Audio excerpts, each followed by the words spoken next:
Mapagpalang araw po sa lahat po ng mga manonood, lalong-lalo na po sa ating mga SSS members at pensioners. Welcome po sa aking YouTube channel.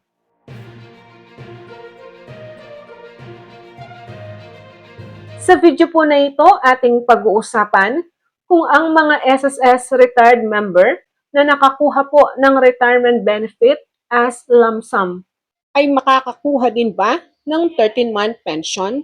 Pag sinabi po natin lump sum, ito po ay isang bigayan lang na cash payment po sa kanila. Lahat po ng nahulog nila kay SSS, kasama na po ang interest, ay ibibigay po ng isang bigayan. Ito po yung mga SSS retired member na hindi po sila nakaabot ng at least 120 months contribution po kay SSS prior po sa semester ng kanilang pagre-retiro. Although po sila ay retired member at nakakuha po ng retirement benefit as lump sum, sila po ay hindi kasali sa nakuhang 13-month pension noong nakaraang December 1 at December 4. Tandaan po natin ang 13-month pension para lamang po sa mga SSS pensioners maliban na lamang po sa mga SSS partial disability na ang kanilang pension duration ay below 12 months. So sa lahat po sana ng mga SSS members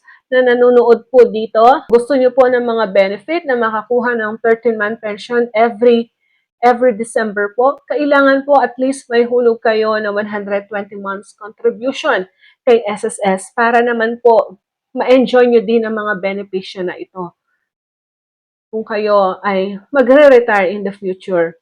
Even po yung mga employed, self-employed, o OFW na nawalan po ng trabaho o na-separate na sa work, pwede naman po ninyong ipagpatuloy ang inyong hulog kung hindi pa siya nakumpleto para makapag-pension kayo as a voluntary member.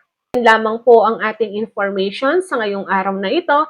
Have a nice day and God bless us all. Ito po ang inyong lingkod, Pro Information Hub.